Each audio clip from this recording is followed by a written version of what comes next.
ஒன்று கொரிந்தியர் 15:19 அந்த ஒரே ஒரு வசனத்தை வாசித்து எனக்கு உதவும்படிக்காக நான் கேட்டுக்கொள்ளப்படுகிறார். 1 கொரிந்தியர் 15:19 ஒரு வசனம்.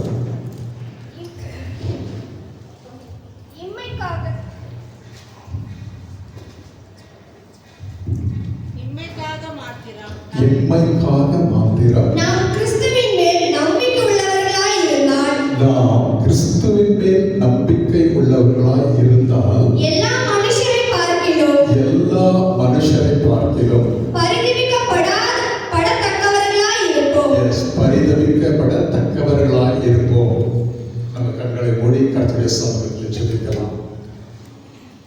எங்களை நேசிக்கிற நல்ல பரலோக பிதாவே, இந்த வேளைக்காக இந்த நேரத்திற்காக உங்க நன்றி உள்ள உள்ளத்தோடு துதிக்கிறேன்.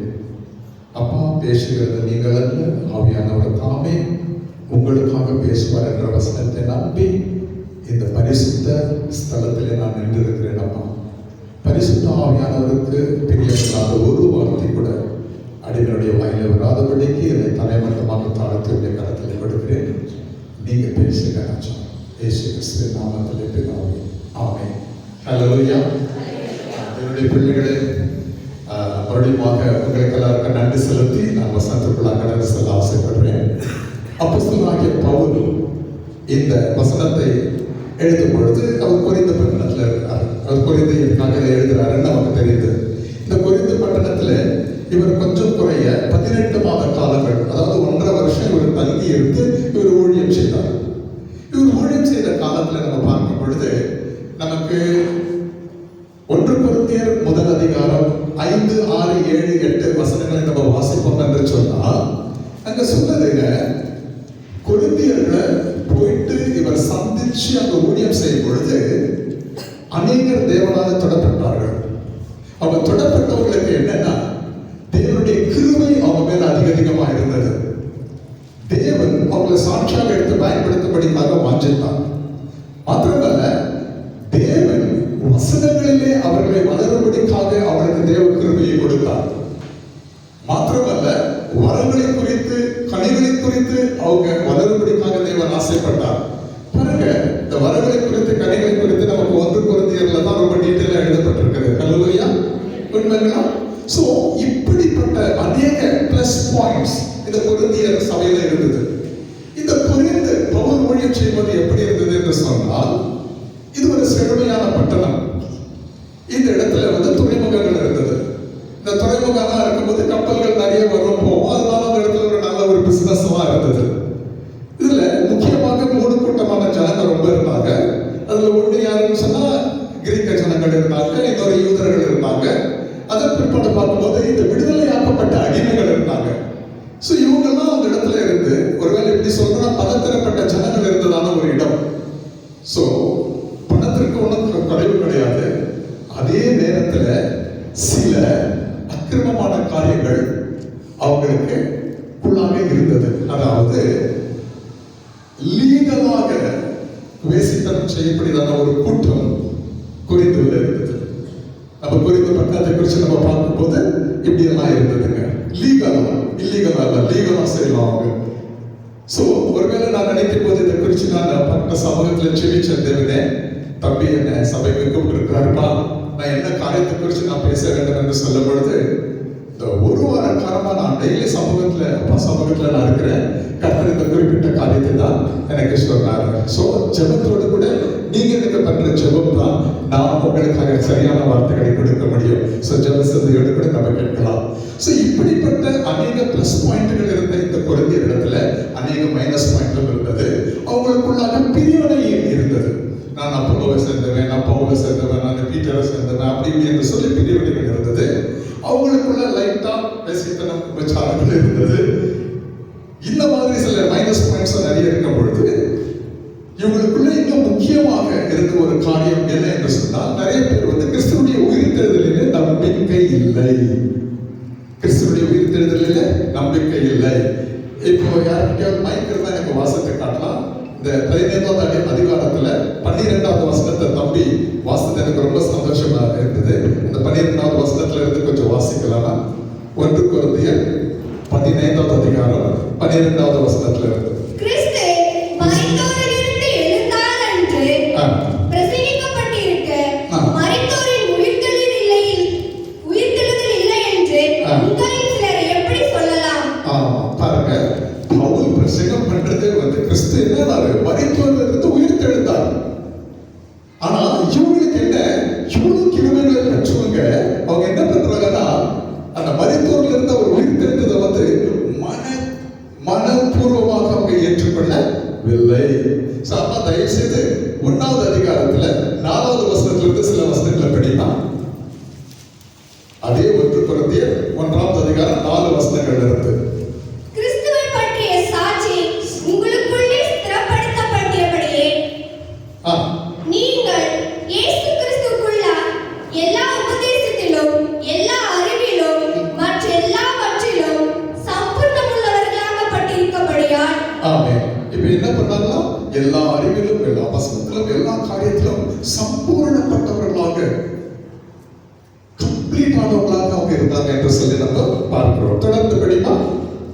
அவர் மூலமாய் உங்களுக்கு அளிக்கப்பட்ட தேவ கிருபைக்காக நான் உங்களை குறித்து எப்பொழுதும் என் தேவனை ஸ்தோத்திரிக்கிறேன். ஆமென். தேவனுடைய கிருபை அவங்க மேல் அதிகமாக பொழியப்பட்டிருந்தது. அதனால தான் கர்த்தரை அறிகிற அறிவு, வேத வசனத்துடைய ஞானம் எல்லாம் அவங்களுக்குள்ள இருந்தது. தொடர்ந்துமா. அப்படியே நீங்கள் யாதொரு வரத்திலும் குறைவில்லாதவர்களாய் நம்முடைய கர்த்தராகிய இயேசு கிறிஸ்து வெளிப்படுவதற்கு காத்திருக்கிறீர்கள். ஆமாங்க, யாரோ ஒரு வரத்தில் கூட குறைவில்லை. தேவன் அவங்களுக்கு சம்பூர்ணமாக வரங்களை கொடுக்க வாஞ்சித்தார். இவ்வளையெல்லாம் படிச்சு இவ்வளையெல்லாம் அவங்க தேவனுடைய கிருபையை பெற்றுக்கொண்டு அவங்க எதுல நம்பிக்கை வைக்கலங்க, கர்த்தருடைய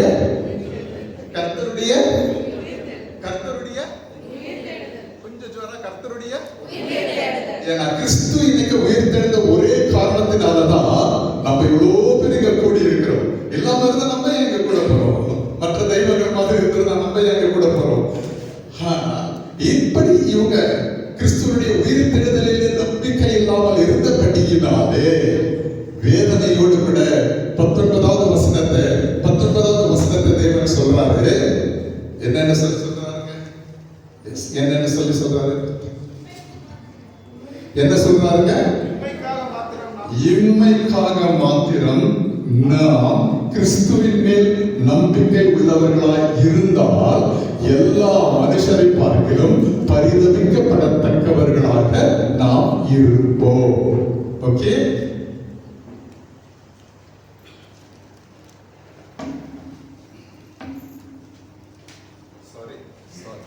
சோ இன்னைக்கு நம்ம பார்க்கிறோம் நம்முடைய நிலைமை என்ன.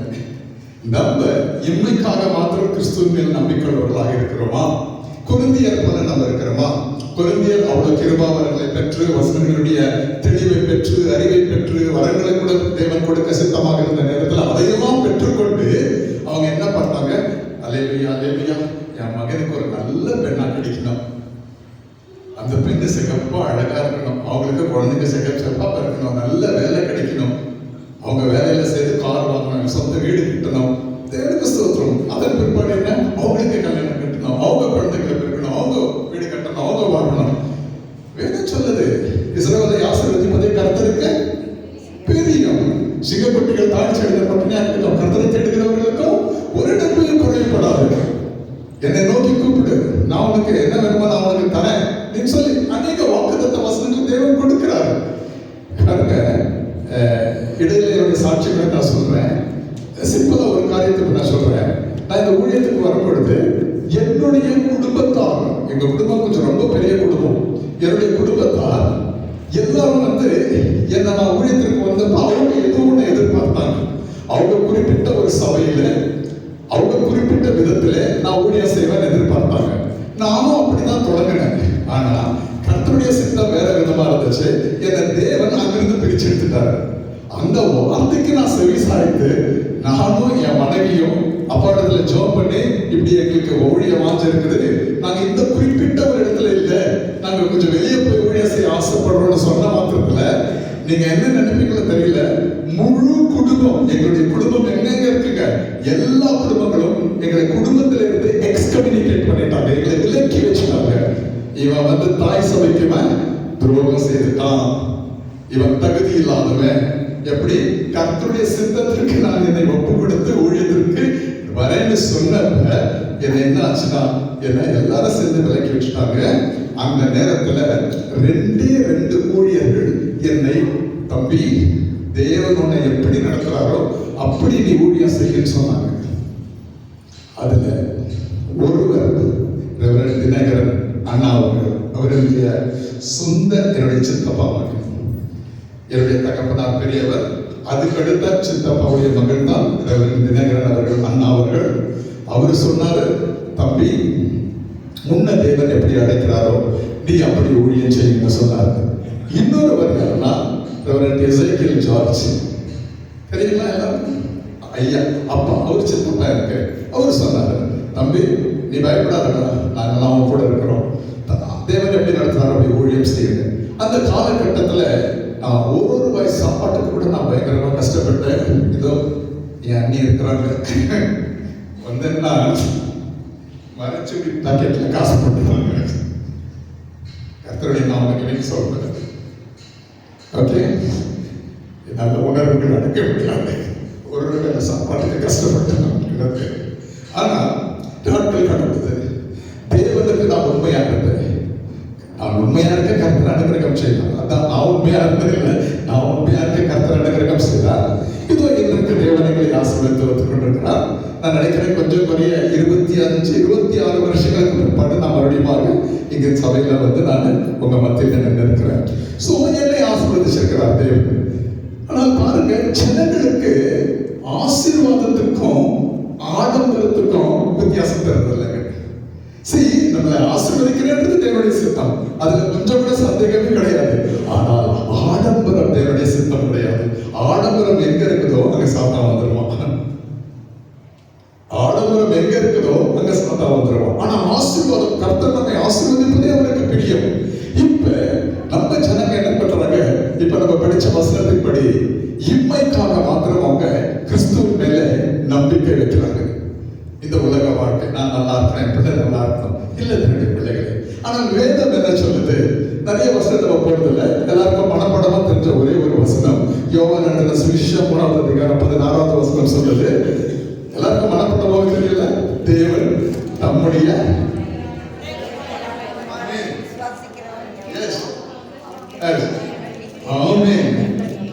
என்ன அடைய வேண்டுமோ நித்திய ஜீவனை அடையும்படிக்கு இயேசு கிறிஸ்துவை தந்தருளி இவ்வளவாக உலகத்திலே என்ன கொண்டார்? அன்பு கொண்டார். அப்ப தேவனுடைய நோக்கம் என்ன? நாம் ஒவ்வொருவரும் கூட நித்திய ஜீவனை பெற்றுக்கொள்ள வேண்டும் என்றுதான், இல்லைங்களா? அப்ப நம்ம வேதத்துல அப்படி சும்மா கொஞ்சம் ஆராய்ச்சி பார்க்கும்போது the kingdom of God, the kingdom of God, பரலோக ராஜ்யம் அப்படி என்று சொல்லக்கூடியதான இந்த வார்த்தை, if my memory is right, 72 முறை வரும். kingdom of heaven 38 முறை வருதுன்னு நினைக்கிறேன். எக்ஸாக்டா என் ஞாபகம் சரியிருந்தான். மொத்தத்துல இது மட்டும் தான் உறுதியா சொல்ல முடியும். 100 முறை kingdom of God, kingdom of heaven வேதத்துல புதிய ஆகமத்துல இது குறிக்கப்பட்டிருக்கிறத நம்ம பார்க்க முடியும். பாருங்க, தேவனுடைய நோக்கம் என்ன? இயேசு கிறிஸ்து என்ற பெயருக்கு அர்த்தமே என்ன? அவர் நம்முடைய பாவங்களில் இருந்து நம்மை மீட்டெடுத்து நம்மை அபிஷேகிக்கிறவர். இதுதான். அப்ப இன்னைக்கு ஜனம் என்ன பண்றாங்க? தொடக்க காலத்துல எல்லாம் சரியா தான் வராங்க, ஆனா லேட்டரான் ரொம்ப பரிச்சிட்டமா. தொடக்க காலத்துல எல்லாரும் நல்லா தான் வராங்க, ஆனா லேட்டரான் என்ன பண்றாங்க? அவங்க கொஞ்சம் கொஞ்சமா அவங்க வழி விலகி இம்மைக்காக மாத்திரம் அவங்க கிறிஸ்துவ மேல நம்பிக்கை வைக்க போயிடுறாங்க. ஆனா தேவனுடைய பிள்ளைகளே, தேவன் நமக்கு நித்திய ஜீவனை கொடுக்கும்படிக்காக வாஞ்சிக்கிறார். இப்ப பார்க்கலாம், இப்ப நான் மிஞ்சு வாழணும், ஒரு 80 வயசு வரைக்கும் வாழ்வேன். அதன் பிற்பாடு நான் 1000 ஆண்டுகள் யார் கூட தான் வாழ வேண்டும்? தேவனோடு கூட நித்தியத்திலே நான் வாழ வேண்டும். அப்ப இந்த உலக வாழ்க்கையில நான் வாழப்போதே இந்த 80 வருஷத்துக்கு நான் என்ன முக்கியத்துவம் கொடுக்கிறேனோ அதை விட முக்கியம் நான் எதுக்கு கொடுக்க வேண்டும்?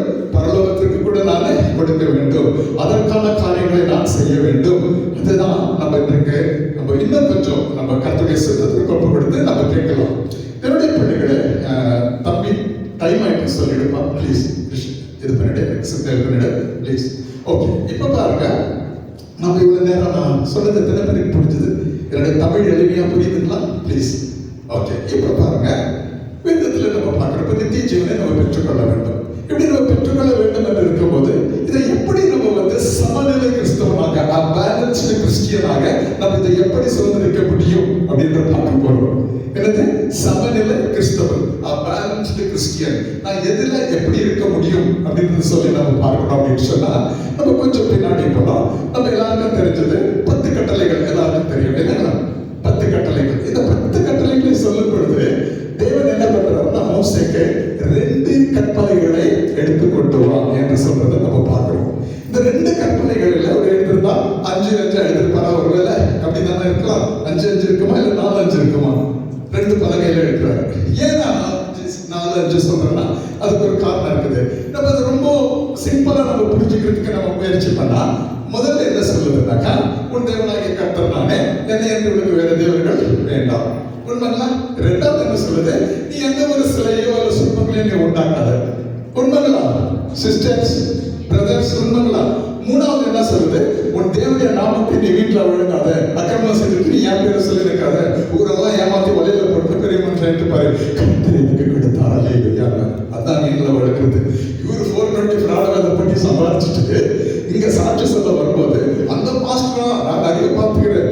ஒரு பாஸ்டருக்கு 10,000 ரூபாய் காணிக்கை கொடுத்துட்டா போதும், அக்கிரம செய்கைக்காரனை கொண்டாந்து புல்பிட்ல வச்சுக்குவாங்க. அவர் சாட்சி கர்த்தரை செம்மை பார்த்து ஆசீர்வதித்தார். உட்காந்துக்கிற வச்சோமா, நான் என்கிட்ட இவ்வளவு ஏமாத்தாண்டா. என்னுடைய பிள்ளைகளை பாருங்க. அப்போ முதலாவது என்ன, ஒரு தேவனாகிய கர்த்தர் நானே, என்னை என்று உனக்கு வேற தேவர்கள் வேண்டாம். 2வது என்னன்னாக்கா, நீ எந்த ஒரு சொருபத்தையும் சிலையும் நீ உண்டாக்கக்கூடாது. 3வது தேவனுடைய நாமத்தை வீட்டில் வழங்கக்கூடாது.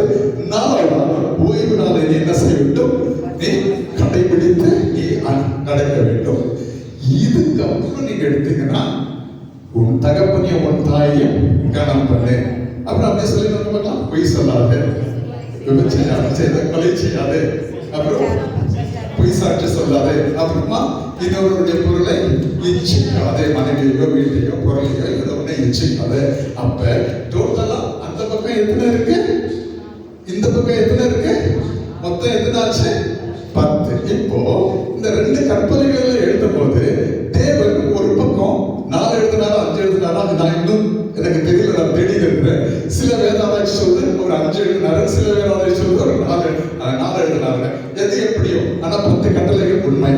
இதை நீங்க கவனிச்சு பார்த்தீங்கன்னா நமக்கு இதுல முக்கியமா நம்ம புரிந்து கொள்ள வேண்டியது என்ன, அல்லது கர்த்தரை நீங்க வெளிப்படுத்தின காரணம் என்ன என்று பார்க்கும்போது, இது முதல் 4 காரியங்கள் பரலோகத்திலே நாம் செய்ய வேண்டியதான பொறுப்புகள்.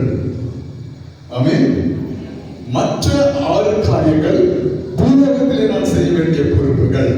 A balanced Christian is the one who would like to fulfill the heavenly responsibilities as well as the earthly responsibilities. இது ரெண்டையும் ஈக்குவலா செய்தாதான் நான் பரிபூர்ண சமநிலை பேலன்ஸ்டு கிறிஸ்டியனாக இருக்க முடியும். ஹல்லேலூயா. இங்க 4 சொல்லிட்டாங்க இல்லைங்களா? 4 அதுலயும் நான் கரெக்டா இருக்க வேண்டும். ஒரே ஒரு சர்வவல்லமையுள்ள தேவனை நான் ஆராதிக்கணும். எனக்காக நான் சில வழிபாட்டை வச்சுக்க கூடாது. என் தேவனுடைய நாமத்தை நான் வீட்டில் வழங்க கூடாது. அடுத்ததான் ஓய்வு நாள் பெர்ஃபெக்டா நடந்து கொள்ள வேண்டும். அடுத்ததான் அது முடிச்சு போச்சு. அது நான் பரலோகத்துக்காக தேவனுக்காக நான் செய்ய வேண்டியது. அடுத்து இங்க பார்க்கும்போது கொலை செய்யக்கூடாது, வேசித்தனம் செய்யக்கூடாது, விபச்சாரம் செய்யக்கூடாது, பொய் சாட்சி சொல்லக்கூடாது, இச்சிக்க கூடாது. தேவனுடைய பிள்ளைகளை இப்ப பாருங்க, அதுலயும் நாம் பெர்ஃபெக்டா இருக்க வேண்டும், இதுலயும் நாம் பெர்ஃபெக்டா இருக்க வேண்டும். தட் இஸ் கால்ட் பூரண கிறிஸ்தவன், சமநிலை கிறிஸ்தவன். ஒரு அல்லேலூயா சொல்லலாமா? சரி, இப்போ நீங்க சொல்லலாம், நான் வேசித்தனம் செய்யல, நான் கொலை செய்யல, நான் பொய் சாட்சி சொல்ல அப்படின்னு சொல்லலாம். சில வேலைகளில் பாருங்க, நம்முடைய ஒரு சின்ன ஆட்டிடியூட் ஒரு குடும்பத்தை நாசப்படுத்திடும். ஒரு சின்ன ஆட்டிடியூட். நல்லா கவனிங்க சிஸ்டர்ஸ், பிரதர்ஸ், ப்ளீஸ். ஒரு முறை நடந்த ஒரு சம்பவம். 2 குடும்பங்கள் பக்கத்துல இருக்கிறாங்க. சின்ன பிரேக் இருக்குது.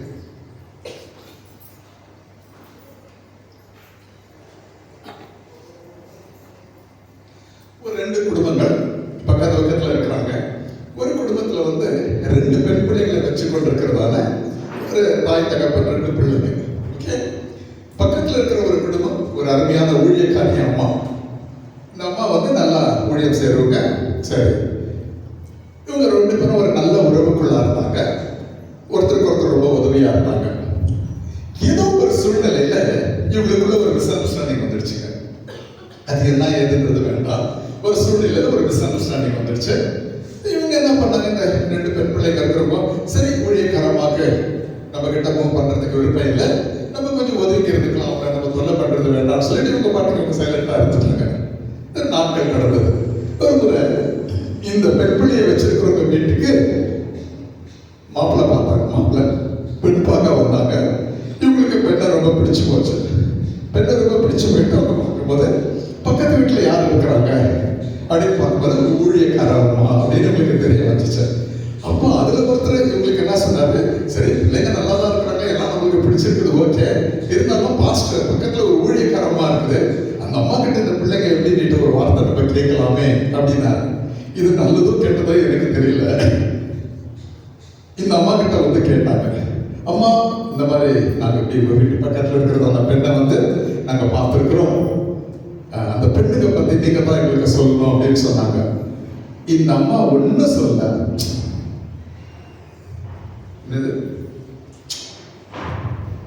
திருமணம் நின்று போச்சு. உங்களுக்கு புரியுதா?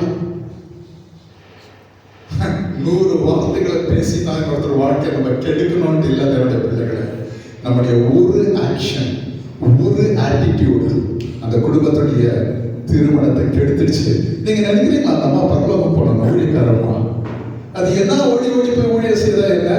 புறஜாதி சொல்றான் 1000 பொய் சொல்லி ஒரு திருமணத்தை செய்யறேன். நம்ம அதெல்லாம் தேவையில்லை, உண்மையா சொல்லாமே. அது என்ன சொல்லியிருக்கோம், ஐயா அநேக ஆண்டுகள் அந்த குடும்பத்தான் என்ன போஷிச்சாங்க. ஏதோ ஒரு சூழ்நிலை இப்ப நான் பேசுறது இல்லை, அதுதான சத்தியம். அதை விட்டுட்டு வேற ஒண்ணுமே இல்லைங்க. அவங்க குடும்பத்துல இருக்கிறவங்க சொன்னாங்க, ஒரு ஊழியக்கார அம்மா வாயில அப்படின்னு வந்துடுச்சுன்னா என்ன இருக்கும். அவ்வளவுதான், லோக்கல் தமிழ்ல பேசிட்டு போயிட்டாங்க. இது கொலைபாதகம் இல்லையா? இது பொய் சாட்சி இல்லையா? இது அக்கிரமம் இல்லையா? இது அநியாயம் இல்லையா? பரலோகம் போயிடுமா அந்த அம்மா? போகாத தன்னுடைய பிள்ளைகளை போகாத. நான் ஏன் சொல்றேன், நம்ம பல காரியங்கள் நம்ம நல்லது நினைச்சு எது செய்யறோமோ அதெல்லாம் தீமையா மாறதுக்கு நிறைய சந்தர்ப்பங்கள் இருக்குது. அதுக்கு தான் தேவன் சொல்றாரு, உன் வழிகளை கர்த்தருக்கு ஒப்புவித்து அவர் மேல் நம்பிக்கையாயிரு. நான் நடக்கிறது, நான் பேசுறது நான் நினைச்சுக்கலாம், ஓ நான் ரொம்ப நல்லா பேசுறேன்ற மாதிரி நான் நினைச்சுக்கலாம். ஆனா ஏதோ ஒரு உள்ளத்தை அது வேதனைப்படுத்துச்சுன்னு சொன்னால் நான் பரிசுத்த ஆவியானவருடைய வழிநடத்துதல் இல்லாம நான் பேசுறேன்றது அர்த்தம். இன்னொரு சம்பவத்தை கேளுங்க. நான் ஒரு ஜபம் பண்றேன் இப்போ உங்களுக்காக. இந்த ஜபத்தை நீங்க கேளுங்க. என்ன ஆச்சு, ஒரு இதே போல ஒரு கணவன் மனைவி, ஒரு பெண் பிள்ளை. இந்த பெண் பிள்ளைக்கு வந்துட்டு திருமணம் ஆச்சு, நல்ல ஒரு திருமணம் ஆச்சு. திருமணம் ஆகி இப்ப இவங்க மறுமணம் சொல்லுவாங்கல்ல, மாப்பிள்ளை வீட்டுக்கு செல்றது சொல்லுவாங்களோ, அந்த நேரத்துல அவங்களுக்கு ரொம்ப வேண்டப்பட்டதான ஒரு ஊழியக்கார அம்மாவை கூப்பிட்டு, இவங்க அம்மா, இந்த அம்மா தான் முன்னணியெல்லாம் நடத்தி கொடுத்துச்சு, இந்த அம்மா கடைசி ஜெப நீங்க பண்ணுங்கம்மா, பிள்ளைங்க இப்போ காரில் ஏற போறாங்க அப்படின்னு சொன்னாங்க. அம்மா எப்போ ஜெபம் பண்ணுச்சு, அல்லேலூயா அல்லேலூயா அல்லேலூயா அல்லேலூயா. தேவனே அப்பா, இந்த மகளுக்காக இந்த மகனுக்காக உங்க நன்றி உள்ளத்தோடு கூட துதிக்கிறோம் ஐயா. தேவனே இந்த மகள் அப்பா வாலிப பிராயத்தில் ராஜனே, தேவனே ஐயா தவறான ராஜனையோட உறவுகளாலே ஒரு வாலிப பையனை நேசித்து அவனோடு கூட ஓடி போகும்படிக்கு திட்டமிட்டிருந்த வேலையில் இந்த பரிசுத்த அப்பா மகளே, அப்பா பரிசுத்த தேவன் இந்த மகளை நீர் வழிநடத்தி ராஜனே ஐயா, அவர்களை கடுத்து நிறுத்தும்படிக்காக ஐயா இந்த மகளை அழைத்து கொண்டு வந்த ஐயா, இவருக்காக ஜெபித்து இதோ இந்த தம்பிக்காக ஐயா இவரோடு இணைத்து திருமணம் செய்யும்படிக்கான தேவை நீர் கொடுத்தீரே, உனக்கு நன்றி அல்லேலூயான்னு ஜெபம் முடிச்சிச்சு. மாப்பிள்ளை வீட்டுக்கார அட்ரஸ் இல்லை. இதெல்லாம் ஒரு ஜெபம், இதெல்லாம் ஒரு ஜெபம். இந்த மாதிரி எத்தனை, இந்த நான் 35 வருஷ அனுபவத்துல எத்தனையோ ஜெபத்தை நான் கேட்டிருக்கிறேன். பிள்ளைகளை வந்து குடும்பத்துக்கு ஆறுதலா இருக்கிறதுக்கு பதில் இருக்கிறவங்களை வேதனைப்படுத்திட்டு போயிடுவாங்க, வேதனைப்படுத்திட்டு போயிடுவாங்க. என்ன சொல்ல வரேன், நம்ம 10 கட்டளைகளை நம்ம சரியா நடத்துறோம். நாம புதிய ஏற்பாட்டு கிறிஸ்தவர்கள், எங்களுக்கு பழைய ஏற்பாட்டுல ஒன்றும் கிடையாது. ஓகேப்பா, ஆனா இதெல்லாம் நல்லதுன்னா இந்த ஜெபம் தேவையா? இல்ல இது சொல்லணும் ரொம்ப முக்கியம். இதுக்கு அந்த பொண்ணு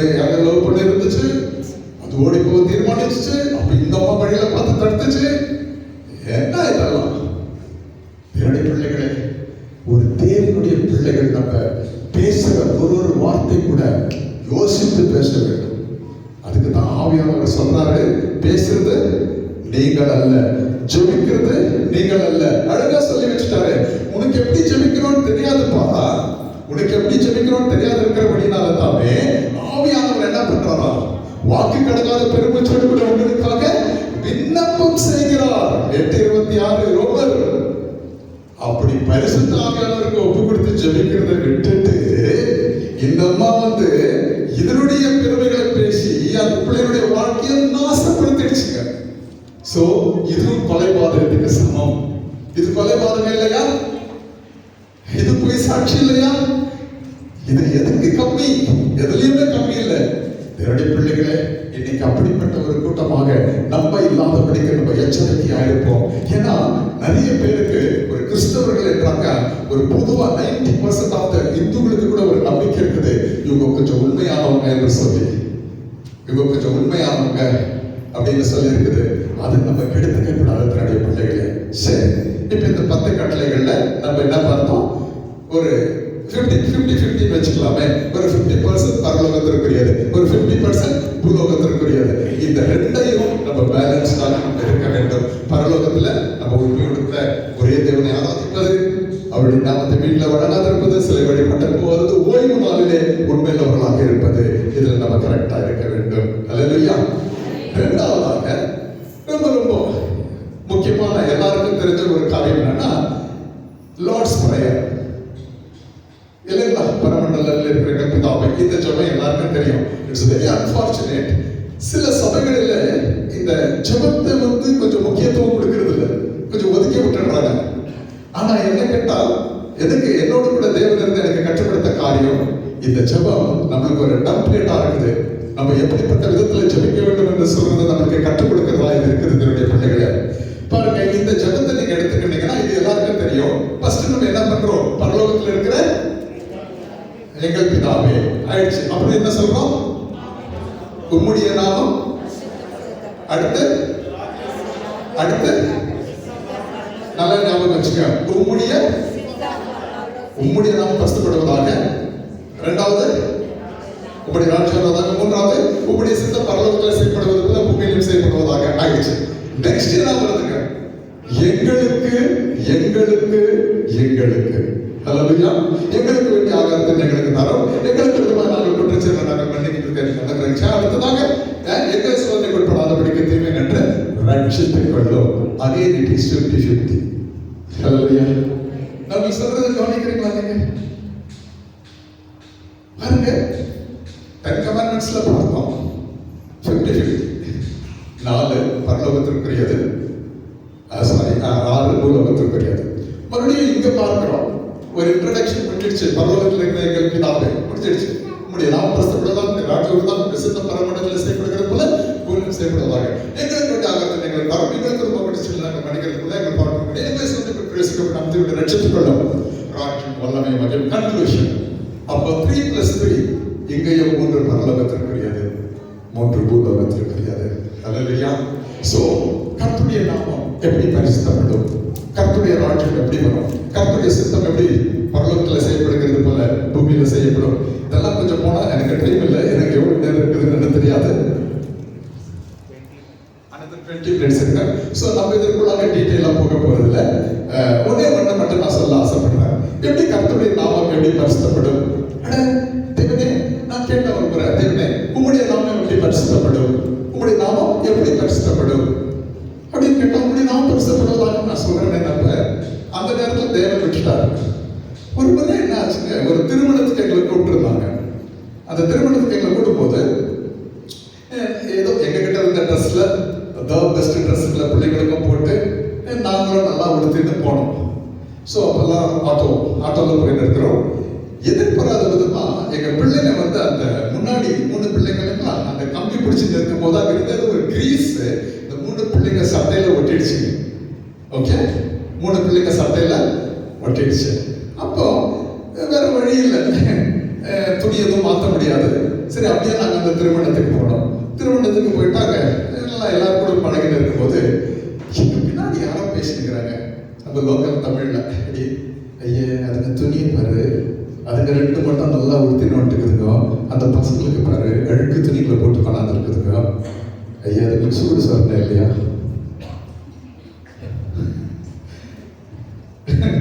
கர்த்தருடைய சமூகத்தில் நம்ம சந்தோஷமா இருக்கலாம். Rejoice in the Lord always. என்ன சொல்றாங்க? நீங்க யோசிச்சு பாருங்க. நாங்க பர்பஸா அவங்களுக்கு பூசல, பட் அவங்க ட்ரெஸ் கொஞ்சம் அந்த கிரீஸ் ஒட்டிடுச்சுங்க. எங்களை பார்த்து சொல்றாங்க, அதுங்களுக்கு தேவையா? எல்லாரும் என்ன பண்ணுவாங்க, பிள்ளைங்களை நல்லா உடுத்திட்டு அவங்க தான் என்ன பண்ணுவாங்க, எப்படின்னா வருவாங்க. எங்க பாரு இதுக்கு ரெண்டு எப்படி உடுத்திருக்குது, அந்த பசங்க இருக்குதுன்னு. என்னுடைய பிள்ளைகளை நாங்க பிளாஸ்டர்ன்றதோ, நாங்க பண்ணிட்டு இருக்கிற ட்ரெஸ்ஸோ, நாங்க அவங்களுக்கு கொடுக்குற கிஃப்டோ எதுவுமே கணக்கு வரல. எதுதான் கணக்கு வந்துச்சு? எது கணக்கு வந்துச்சு? எது கணக்கு வந்துச்சுங்க? என் பிள்ளைகளுடைய அழுக்கான ட்ரெஸ். அப்ப தேவன் மகன், நீ ஒரு நாள் ஒரு கேள்வி கேட்டல, உம்முடைய நாமம் பரிசுத்தப்படுவதாக நீ சொன்னியே, கேட்டியே, அதுக்கு பதில் இது. நீ பவர்ஃபுல் சர்வன்ட் ஆஃப் காடா இருக்கலாம். சாரி, பவர்ஃபுல் பண்ணிச்சுங்க. நீ சர்வன்ட் ஆஃப் காடா இருக்கலாம். நீ மனைவி ஊழியக்காரியா இருக்கலாம். நீ பல இடத்துல போகலாம். ஆனா உன் பிள்ளைங்க கொஞ்சம் அழுக்கா இருந்தா கூட நீ அசிங்கப்பட்டுடுவ. இப்படி தாண்டா நான் வல்லமை உள்ள தேவன். ஆனா நீ கொஞ்சம் அசிங்கமா இருந்தனா உன்னை பார்த்து தாண்டா என்ன கடவுள்ன்றதை எல்லாரும் ஐடென்டிஃபை பண்ணணும். அதனால நீ சுத்தமா இருக்க. ஹல்லேலூயா. உங்களுடைய நாமம் பரிசுத்தப்படுவதாக என்று சொன்னால் வேதம் சொல்றது நம்ம எடுக்க வேண்டாம். எசாயா 43:10-11 சொல்லுதுங்க, நான் கர்த்தர் என்பதற்கு நீங்களே என்னுடைய சாட்சிகள். நான் கர்த்தர் என்பதற்கு நீங்கள் என்னுடைய சாட்சிகள் என்று சொல்லி வேதம் சொல்லுது. அப்ப என்னை பார்த்து தான் மற்றவங்க ஒரு சர்வ வல்லமுள்ள ஒரு தேவன் இருக்கிறார் என்று சொல்லி ஜனங்கள் கண்டு கொள்ள வேண்டும். அப்ப நம்ம அசுத்தமா இருந்தோம்னு சொன்னா, ஐயோ இவங்கெல்லாம் அப்படித்தான்ப்பா, என்ன அவங்க கூப்பிடுற கடவுள சர்வசாதாரணமா தூஷிச்சுட்டு போயிடுவாங்க. அதனால நம்ம என்ன பண்ணலாம், தேவனிடத்துல நம்ம கேட்கலாம், தேவனே ஐயா உம்முடைய கிருபையில பரிசுத்த ஆவியானவரை கொண்டு என்ன நீங்க சந்தோஷமாக நிறுத்துங்க, நீங்க பரிசுத்தமாக நிறுத்துங்க என்று சொல்லி நம்ம கேட்கலாம். நான் அழுக்கா இருந்தேன்னா, அதாவது ஆவிக்குரிய ரீதியில நான் அழுக்கா இருந்தேன்னா என்னுடைய தேவன் பரிசுத்த தேவன் என்பதை நீங்கள் ஒத்துக்கொள்ள மாட்டீர்கள். ஒத்துக்குவீங்களா? இல்லை. அதனால பரிசுத்தப்படுவதாக என்று சொன்னால் என்ன அப்படின்னு பார்க்கும்போது, அவருடைய பிள்ளைகளாக நாம் பரிசுத்தவான்களாக வாழறதுக்கு நம்ம முயற்சி எடுக்க வேண்டும். நம்ம எடுக்கிற முயற்சியை கர்த்தர் ஆசீர்வதிப்பார். பரிசுத்த ஆவியானவர் அவர் வரும்போது நமக்கு சகல பரிசுத்தத்துக்குள்ளாக நம்மை நடத்துவார். அதனால எப்பொழுதுமே நம்ம பரிசுத்த ஆவியானவரை டிபெண்ட் ஆகி இருக்க வேண்டியது அவசியம். ஒரு கிறிஸ்தவனுடைய வாழ்க்கையில பரிசுத்த ஆவியானவர் ஒத்தாசை இல்லாம அவன் ஒரு வினாடி கூட என்ன பண்ண முடியாது, இருக்க முடியாது. பாருங்க, பழைய ஆகமத்துல எல்லாம் நம்ம எடுத்துக்கினா தேவன் எப்படி அறியப்பட்டார்? பரலோக தேவன் பிதா, பரலோக தேவன் பிதா என்று அறியப்பட்டார்.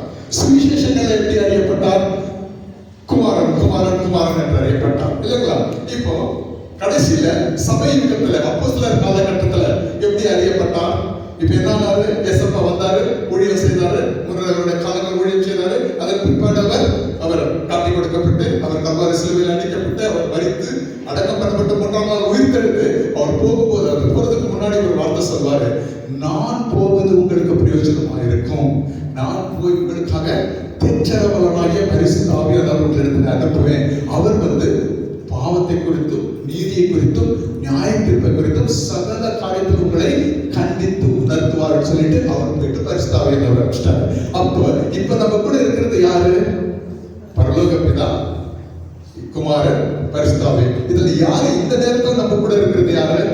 பரிசுத்த ஆவியானவர். அதனாலதான் நம்ம திரியேக ஒரே தேவனை நம்ம ஆராதிக்கிறோம். இப்ப நம்மளை கைட் பண்றதுக்காக, நம்மளை வழிநடத்துறதுக்காக பரிசுத்த ஆவியானவர் வாஞ்சியோடு கூட காத்து கொண்டிருக்கிறார். இந்த பரிசுத்த ஆவியானுடைய ஒத்தாசை இல்லாம நம்ம ஒரு கிறிஸ்துவ வாழ்க்கையை நம்ம சக்சஸ்ஃபுல்லா வாழ முடியாது. அதுக்குதான் ஆவியானவர் சொல்றாரு, நீங்க ஏசப்பா சொல்றாரு, நீ மனுஷகுமாரனுக்கு விரோதமா கூட இதெல்லாம் பேசிடு, அது உனக்கு என்ன பண்ணப்படும்? மன்னிக்கப்படும். நீ பரிசுத்தாவிக்கு விரோதமா பேசினா இம்மையிலும் மறுமையிலும் கூட மன்னிக்கப்பட மாட்டாது. சோ நம்ம பேலன்ஸ் கிறிஸ்டியனா இருக்கணும்னா இந்த 50-50ல கரெக்டா இருக்கணும். இன்னும் ஒரே ஒரு வசனத்தை வாசிச்சு நம்ம முடிச்சிருந்தாங்க. இப்போ நம்ம எடுத்துக்கலாம் மத்தேயு எழுதின சுவிசேஷம் 22வது அதிகாரம் என்னுடைய ஞாபகம் சரியாக 36, 37 வசனங்களை வாசிக்கலாம். பொறுமையா தெளிவோடு கூட கேட்கலாம்.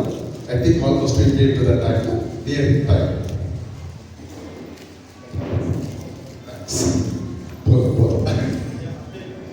மத்தேயு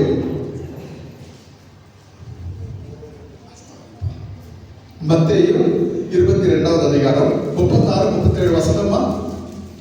போதகரே, நியாயப்பிரமாணத்திலே எந்த கற்பனை பிரதானமானது என்று கேட்டார். ஒருத்தர் வந்து ஒரு நியாயசாஸ்திரி. அதுக்கு முன்னால வசனத்தை நம்ம பார்த்தா 35 ஏதோ சொல்லுது. ஒரு நியாயசாஸ்திரி யாருன்னா பைபிள் அப்படியே நான் கரைச்சி குடிச்சிட்டேன்னு சொல்லுவாரு. யார் ஒரு பைபிளை நம்ம அப்படியே கரைச்சி நானு மில்க் ஷேக்கா குடிச்சிட்டாரு நமக்கு தெரியாது நம்மளுக்கு. அவர் வந்து ஏசப்பாவை சோதிக்கிறதுக்காக ஒரு கேள்வி கேட்கிறாரு. என்னன்னு போதகரே, கற்பனையிலேயே பிரதான கற்பனை எப்படிமா படி? போதகரே, நியாயப்பிரமாணத்திலே எந்த கற்பனை பிரதானமானது என்று கேட்டான். இயேசு அவனை நோக்கி, உன் தேவனாகிய கர்த்தரிடத்தில் உன் முழு இருதயத்தோடும் உன் முழு ஆத்துமாவோடும் உன் முழு மனதோடும் அன்பு கூறுவாயாக. இது முதலாம் பிரதான கற்பனை. ஆமென். அடுத்து இதற்கு ஒப்பாயிருக்கிற இரண்டாம் கற்பனை என்னவென்றால், உன்னிடத்தில் நீ அன்பு கூறுவது போல பிறனிடத்திலும் அன்பு கூறுவாயாக என்பதே. இவ்விரண்டு கற்பனைகளிலும் நியாயப்பிரமாணம் முழுமையும் தீர்க்க தரிசனங்களும் அடங்கியிருக்கிறது என்றார். ஆமென். போதும். இங்கே மறுபடியும் என்ன பார்க்கிறோம்? 50-50 heavenly responsibility and earthly responsibility. உண்மையா பொய் சொல்றதா? நானே பொய் சொல்றதா? heavenly responsibility. நம்முடைய தேவனாகிய கர்த்தரை நம்முடைய முழு இருதயத்தோடு முழு ஆத்மாவோடு முழு மனதோடு கூட நம்ம அன்பு கூற வேண்டும். அதற்கு ஈக்குவலாக இருக்கிறதான இன்னொரு கற்பனை என்னவென்றால், நம்ம என்ன பண்ணணும்? நம்ம எப்படிமா சொல்லுது வசனம்? உன்னிடத்தில் அன்பு கூறுவது போல பிறனிடத்திலும் அன்பு கூறுவாயாக. அதனுடைய பிள்ளைகளை மோஸ்ட் ஆஃப் த டைம் நம்ம இதுல தான் ஃபெயில் ஆயிடுறோம். கடைசியா ஒன்று சொல்லி நான் முடிச்சுட்டு ஆசைப்படுறேன். தேவனுடைய பிள்ளைகளை ஒருத்தரை மன்னிக்கிறதுன்றது அவ்வளவு ஈஸி கிடையாது. 100% ஒருத்தரை மன்னிக்கிறதுன்றது ஈஸி கிடையாது. பாருங்க, நான் கர்த்தருடைய சித்தத்துக்கு ஊழியத்துக்கு ஒப்பு கொடுத்து நான் வந்துட்ட பிற்பாடு என்னாச்சு, என்னை எங்கள் குடும்பத்துல இருந்து எக்ஸ்கம்யூனிகேட் பண்ணிட்டாங்க. 10 minutes தான். ஓகே, நீ கை கட்டிட்டு நான் நிறுத்திடுவேன். ஓகே, அப்ப என்ன ஆச்சு? எங்களை குடும்பத்தை விட்டு துரத்திட்ட பிற்பாடு எனக்கு திருமணம் ஆவதற்கு முன்பதாகவே என்னுடைய அம்மா அப்பா இருந்துட்டாங்க. அக்கா தான் எனக்கு திருமணம் செய்து வச்சாங்க. அக்கா மாமா தான். என் மனைவிக்கு அவங்க அப்பா அம்மாலாம் இருந்தாங்க. எங்க அக்கா மாமாலாம் என்ன சொல்லிட்டாங்க, பரப்பா இவ்வளவு நாள் எப்படி இருந்துச்சு, இப்போ வந்துட்டு நீ ஒரு மனைவியை கட்டிக்கிற, அந்த மனைவியை நீ சரியா பார்க்கணும், நீ ஊழியம் செய்யாத, நீ எல்லாரும் மாதிரி ஞாயிற்றுக்கிழமை ஒரு நாள் சர்ச்சுக்கு போயிட்டு வா, ஊழியம் செய்யாத, நீ வந்து ஊழியம் செய்யறது இல்லைன்னா என் வீட்டில் இருக்கலாம், இல்லைன்னா நீ வீட்டை விட்டு போயிடு, ஏன்னா உன்னை மகனா நான் வளர்த்து உனக்கு கல்யாணம்லாம் பண்ணி வச்சிருக்கிறேன் அப்படின்னு அவங்க சொன்னாங்க. அப்போ நாங்கள் வீட்டை விட்டு வெளியே வந்துட்டோம். எங்களுக்கு ஊழியம் தான் முக்கியம். ஒன்றுமே கையில் கிடையாதுங்க. $3.25 இருக்குது கையில். அப்போ என் மனைவி சொன்னாங்க, ஐயே விடுங்க பரவாயில்ல, இவங்க உங்களுக்கு அக்கா மாமா, வேற எதுக்கு அப்பா அம்மா, நம்ம அங்கே போகலாம் அப்படின்னு சொல்லி எங்கள் மாமியார் வீட்டுக்கு போயிட்டு நாங்கள் இப்படி சொன்னோம். அவங்க என்ன பண்ணாங்க, ஒரு வேலை நல்லா சாப்பாடெல்லாம் செய்து போட்டாங்க. நான் ரொம்ப குஷி ஆகிட்டேன். ஓ, இவங்க நம்மளை ஏற்றுக்கோங்கன்னு. என் மனைவி எதிர்லாம் இருக்கிறாங்க. அவங்க சொன்னாங்க, வாழ்ந்தா எங்கன்னா நல்லா வாழ்ங்க, இல்லைன்னா மடிச்சிடுங்க, போயிடுங்க, வீட்டை விட்டுட்டாங்க. மனைவியை வச்சு நான் சொல்லுவேன், எங்கள் 2 குடும்பத்தாலையும் நாங்கள் நிராகரிக்கப்பட்டோம். தெருவில் நின்னோம். 2 நைட்டு மெஜஸ்டிக் பஸ் ஸ்டாண்டில் இருந்தோம். நான் பேசுகிற ஒரு வார்த்தைகளும் நான் வேதனைப்பட்டு வேதனைகளை அனுபவிச்சு பேசுகிற வார்த்தைகள் இதெல்லாம். 2-4 நைட்டு காலையில் தான் எங்கன்னா சூட்கேஸ் வச்சுட்டு சுற்றுவோம். சாயந்தரம் ஆனால் மெஜஸ்டிக் பஸ் ஸ்டாண்டில் போய் உட்காந்துருக்கோம், எங்கேயும் பயணம் செய்கிற மாதிரி. ஏன்னா அதுதான பாதுகாப்பு. இளம் மனைவி. தேவனுடைய பிள்ளைகளை, இந்த நிலைமையில இருந்து தான் தேவன் எங்களுக்கு சொன்னாரு, நீ உன் குடும்பங்களை மன்னிக்கணும்னு. முடியுமா? என்னால் முடியாத தேவனே என்று சொல்லி நான் சொன்னேன். அப்போ என்ன ஆச்சு, ப்ளீஸ் ஒரு 5 நிமிஷம், ஐம் சாரி. என்ன ஆச்சு, நான் போய் எல்லா இடத்துலையும் ஊழியம் செய்துட்டு வருவேன். எல்லாரும் சொல்லுவாங்க, பாஸ்டர் எங்களுக்கு ஆசீர்வாதமா இருந்தது, எங்களுக்கு ஆசீர்வாதமா இருந்ததுன்னு சொல்லுவாங்க. ஆனா எங்களுக்கு சாப்பாட்டுக்கு கூட காசு இருக்காது. ஐயோ தேவனே, எல்லாரும் சொல்றாங்க ஆசீர்வாதமா இருந்ததுன்னு, ஆனா எங்களுக்கு ஏன் இவ்வளவு வறுமை, எங்களுக்கு ஏன் இவ்வளவு வருத்தம் அப்படின்னு சொல்லி நான் கேட்டேன். அப்போ அப்பா தான் சொன்னாரு, மகன் நீ அழகா பிரசங்கம் பண்ற, ஆனா நீ பிரசங்கம் பண்ற மாதிரி நீ நடக்கலையே. ஐயோ ஏசப்பா என்ன சொல்லுங்கண்ணா. அப்பா உன் குடும்பத்தார நீ மன்னிச்சு. தேவனை எப்படி மன்னிப்பேன் நானு? எங்க அக்கா மாமா என்ன சுத்தத்துக்கு வெளியே விசாரிச்சு துரத்திட்டாங்க. என் மாமனார் மாமியாரு வாழ்ந்தா வாழ்வையில நான் என்ன மன்னிச்சிடுங்கன்னு சொல்லி துரத்திட்டாங்க. நான் எப்படி நான் மன்னிக்க முடியும்னா, நீ மன்னிக்கலைன்னா நான் உன்னை ஆசீர்வதிக்கப்பட முடியாது. அப்ப நான் கேட்டேன், என்னால முடியல பரிசுத்தம். அழுதோம், 2 பேரும் உட்கார்ந்து அழுதோம். என்னால முடியல, நீங்க மனப்படுங்க. கர்த்தருக்கு ஸ்தோத்திரம். கொஞ்சம் கொஞ்சமா தேவன் எங்களை பக்குவப்படுத்தினாரு. இன்னைக்கு எங்க குடும்பத்தில் இருக்கிறவங்க எல்லாரும் மன்னிச்சுட்டேன். இன்னைக்கு எங்க குடும்பத்தோடு கூட 2 குடும்பத்தோடு கூட நாங்கள் ஒரு ஐக்கியத்தில் இருக்கிறோம். ஹல்லேலூயா. என்னுடைய பிள்ளைகளை நம்மால் கூடாது, நம்மளால முடியாது, ஆவியானவரால் ஆகும். ஒரு பேலன்ஸ்டு கிறிஸ்டியனாக நாம் இருக்க வேண்டும் என்று சொன்னால் இந்த 50-50 இதில் பெர்ஃபெக்டாக இருக்கலாம். கடைசியாக ஒரே ஒரு வார்த்தை, குடும்ப பொறுப்புகளில் கூட சரி, கணவன் 50%, மனைவி 50%, 50-50 இருந்தால் தான் அந்த குடும்பம் தழைக்கப்படும். கர்த்தருடைய நாமத்துக்கு ஸ்தோத்திரம். இந்த சந்தர்ப்பத்தை கொடுத்தவங்க எல்லாருக்கும் இயேசு கிறிஸ்துவின் நாமத்தினாலே நான்